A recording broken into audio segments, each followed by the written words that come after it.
Assalamualaikum warahmatullahi wabarakatuh dan selamat malam.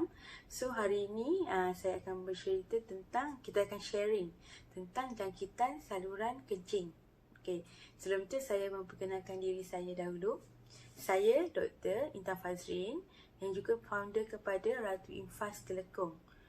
Okey, so hari ini kita akan sharing tentang jangkitan saluran kencing. Okey, kalau kita cakap pasal jangkitan saluran kencing ini, so maksudnya dia ada jangkitan di buah pinggang, pundi kencing ataupun di saluran saluran kencing kita sendiri. So jadi bila kita cakap pasal jangkitan pundi kencing ni, selalunya biasanya berlaku perempuan lebih banyak. So kalau ada 10 perempuan ada jangkitan saluran kencing, lelaki baru 1. Itu kajian lah mengatakan begitu. Okay, so jadi apa gejala-gejala yang biasa kita dapat bila ada jangkitan pundi kencing ni, jangkitan saluran kencing ni. So biasanya bila kita nak yang biasa adalah kita kencing kerap. And then kita kencing tak puas. Maksudnya bila kita dah kencing dah, tapi kita rasa nak kencing lagi. Kemudian kencing dia macam kita dah sampai kat toilet tapi kita tak sempat duduk, so kita dah terkencing. So adalah antara gejala jangkitan saluran kencing. And then yang ada yang lebih teruk adalah kita nak kencing tu kita sakit, kita rasa pedih, and then kencing kita warna dia keruh, and then dia berbau busuk, dan kadang-kadang ada darah. Okay. Selain itu, kalau selain daripada gejala tadi, kita mungkin ada demam, ada rasa letih, sakit kat bahagian pinggang, sakit kat bahagian bawah perut. Okay, itu antara gejala yang biasa kita dapat lah. Okay, so jadi kita ada tiga jenis jangkitan lah untuk pundi kencing ni. So pertama adalah jangkitan di kita punya pundi kencing lah. So kita panggil dia cystitis, and then jangkitan dekat kita punya buah pinggang kita panggil pyelonephritis, and then jangkitan dekat kita punya saluran kencing kita panggil urethritis atau urethra lah, urethritis lah. And then okay, so jadi biasanya kalau katakanlah kita ada jangkitan ni, so kita kena jumpa doktor dan dapatkan rawatan. Okay, so antara sebab-sebab kenapa kita boleh ada jangkitan pundi kencing ni, sebab salah satunya adalah kita bila kita cuci, bila kita kencing, kita cuci tu kita lap kan, kita kena lap dari depan ke belakang. And then sebab kalau katakanlah kita lap, kenapa kena lap depan ke belakang? Sebab kadang-kadang ada kuman dekat kita punya tempat berak. Kalau kita lap dari belakang ke depan tu, dia akan merebak kepada pundi kencing kita. Kemudian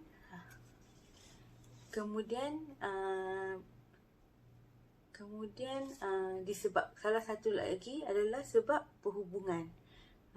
Boleh menyebabkan juga jangkitan kepada saluran kencing.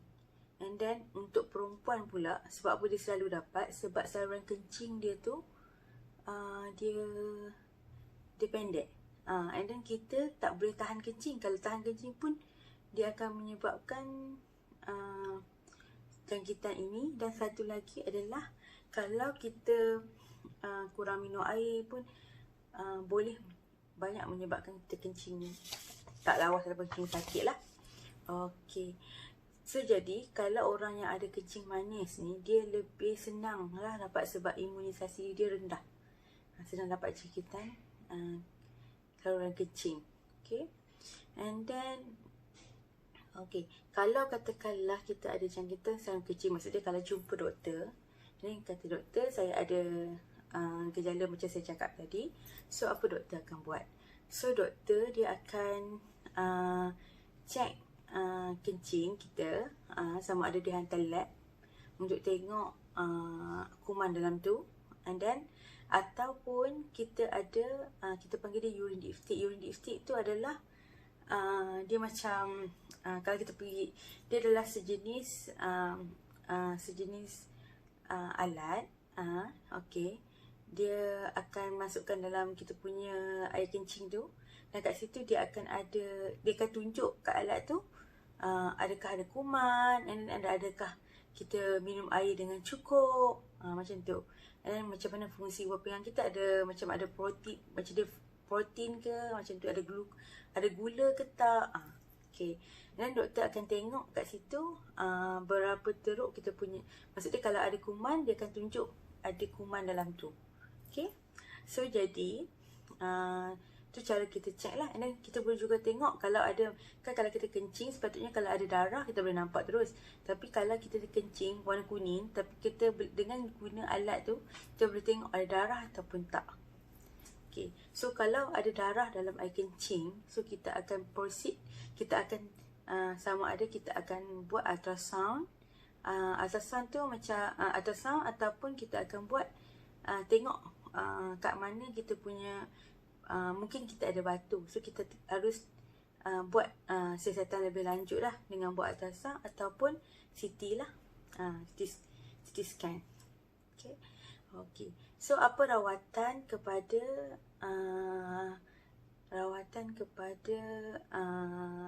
jangkitan saluran kencing. Okay. So biasanya apa yang kita bagi adalah kita akan bagi antibiotik. Okay. Antibiotik 5 hingga 7 hari untuk pesakit makan. Kemudian kita juga akan bagi painkiller, ubat tahan sakit lah, untuk mengurangkan kesakitan. And then kita akan bagi alkalizer macam mist potassium citrate ataupun url sachet. Okay. Okay. So itu adalah antara sedikit lah tentang jangkitan saluran kencing. So jadi macam mana kita nak cegah perkara ini dari berlaku. So persekali adalah kita jangan tahan kencing lah. So kalau kita pergi jangan tahan kencing, and then kita kalau pergi toilet, kita lap daripada depan ke belakang, and then kita minum banyak air, and then kita lebih kepada, kalau kita nak mandi pun kita pilih shower. Jangan pilih tempat yang berendam lah, sebab kat situ mungkin ada infection nanti dalam tu. And then kita jangan pakai any sabun ataupun wangi kat bahagian sulit kita. And then kita cuci bersih lah bahagian kita punya tempat kencing tu sebelum dengan selepas buat perhubungan. And then pastikan area tempat kencing tu sentiasa kering, dan sebab kelembapan akan merangsang pertumbuhan bakteria. Okay, so saya rasa sharing ni sangat penting untuk perempuan-perempuan dan wanita-wanita luar sana. Okay, so jadi kalau anda ada simptom macam tak lawas kencing ataupun kencing kerap, so apa yang anda perlukan rawatan pertama di rumah adalah anda minum banyak air. Okay, so kalau katakan dah minum, macam maksudnya dah hari pertama tu tak okey juga, saya cadangkan anda pergi berjumpa doktor dan dapatkan rawatan seterusnya. Okay. Sekian sharing dari saya, semoga bermanfaat.